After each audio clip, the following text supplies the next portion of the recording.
Have you ever tried to get out of debt, stay out of debt, and save money? It's likely you failed. Trust me, I understand. Trucking towards financial freedom. Working a job is hard. Being a business owner is harder. And trying to stay away from being broke is even harder. Hey, my name is Ash, and I have an MBA degree, I run my own business, and I'm a professional Class A truck driver. I have to consistently educate myself on finances all the time. I've heard a lot of financial stories that have kept people and companies broke and in that rat race that you hate.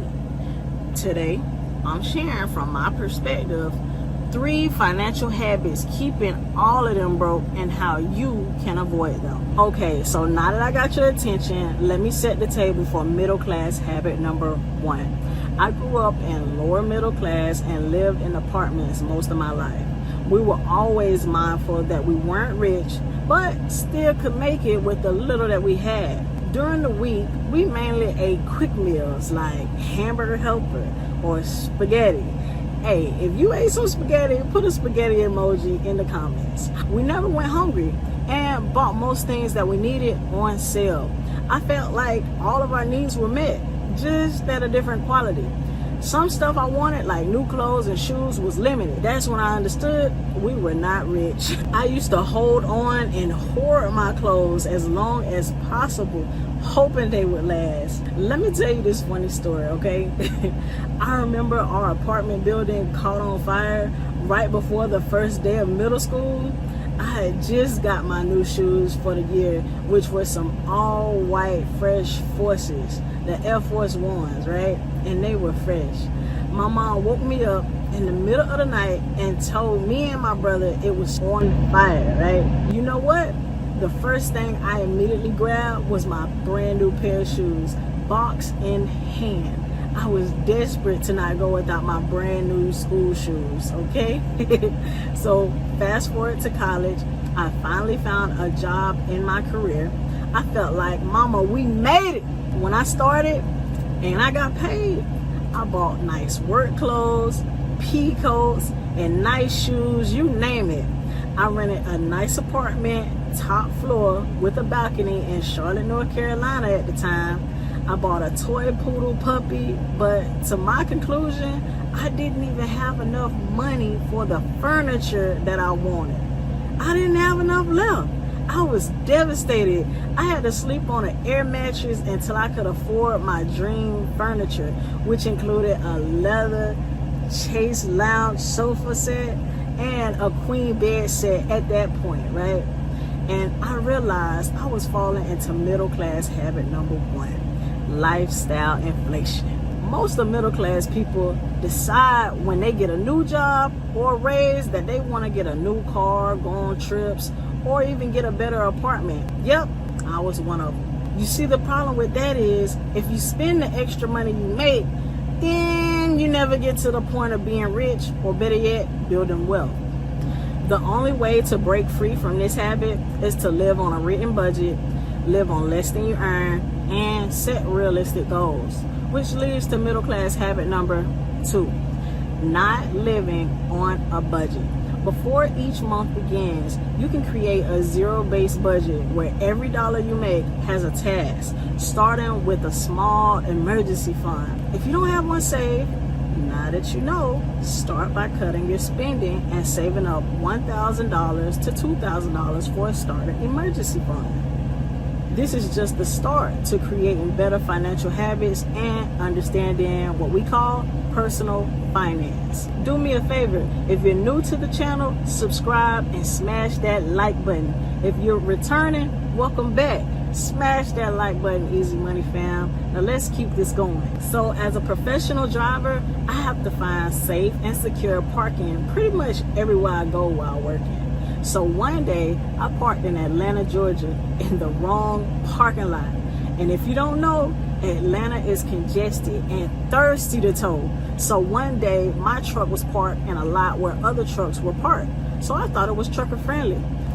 To my surprise, it wasn't. I was told by the next morning, and the bill was huge. $700 to get my truck back after being told only less than 24 hours ago.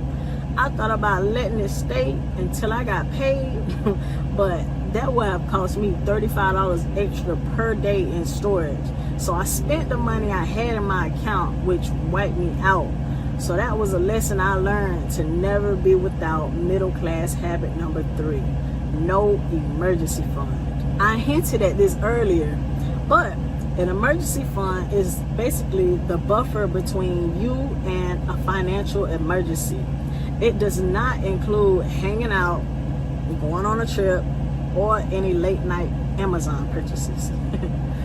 This money should only be used when necessary. For instance, when your back is against the wall, your kids broke their arm and need to go to the emergency room, your tire blows out, or like me, you get towed from parking in the wrong spot. Now, by having this fund, the good thing is you mentally don't have to concern yourself with wondering how you'll pay back a credit card with interest to get you out the jam. You'll have more time to stay calm and think through your options. So how do you determine how much you need for an emergency fund? Well, it depends. If you're following Ramsey Solutions baby steps to getting out of debt and you're on step number 2, then $1,000 to $2,000 is fine for now. But if you're out of debt, then 3 to 6 months is a fully funded emergency fund that you can save up.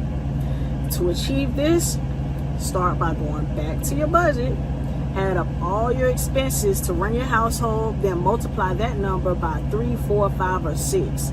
So if your expenses equal $3,000, saving up to $18,000, which is 6 months of expenses, isn't a bad idea. But $9,000, which is 3 months expenses, is fine as well.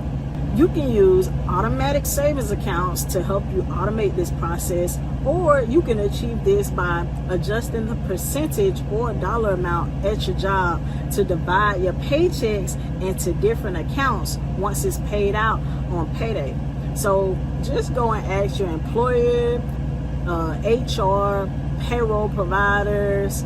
If you're a business owner, ask your accountant, or ask your bank for documentations on how you can get this set up. So next, let's talk about one thing that a lot of us are afraid of. And no, I'm not talking about death. I'm talking about taxes. Everyone has to pay taxes, but not enough of us, in particular the middle class, are thinking about how to legally reduce our tax obligations, which is middle class habit number 4. There are a ton of legal tax loopholes that can be found in the tax code that middle class taxpayers can take advantage of that wealthy people do all the time. For example, Taylor Swift is saving 20 to 80% on her personal property taxes every year, according to Yahoo Finance. This 10,900 square foot home she bought would have had an estimated annual tax bill of $275,000, right? That's big.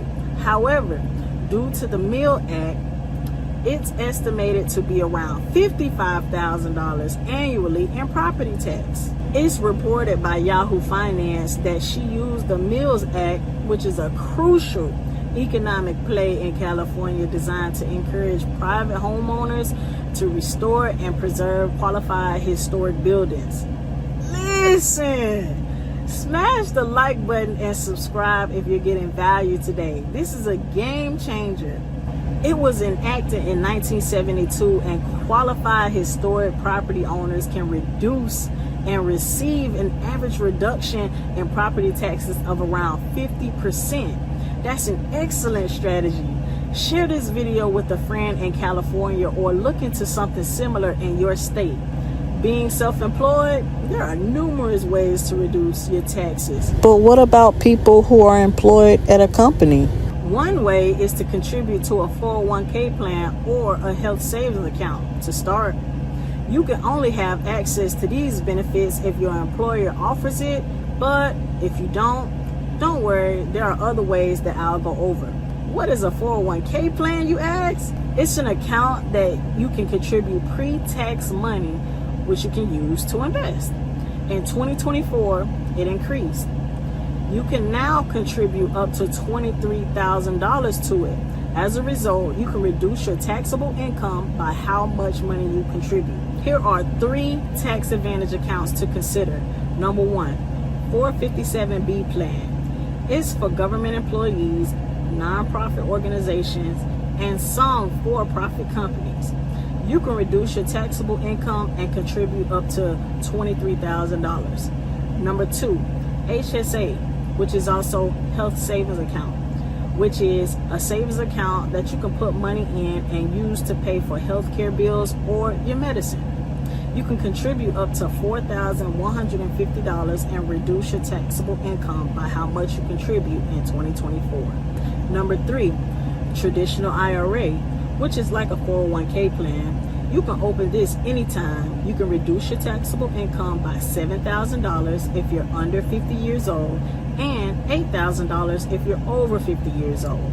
Number 4, if you don't have access to workplace plans, check to see if you're eligible for a SEP 401k or a SEP IRA if you are self-employed. Okay?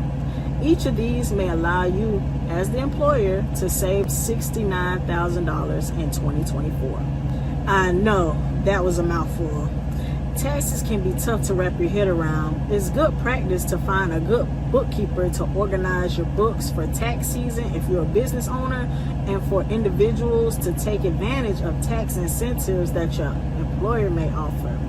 If you want to learn more about banks with the best high-yield savings accounts to build wealth and earn more interest paid monthly, click the next video here. See you in the next one.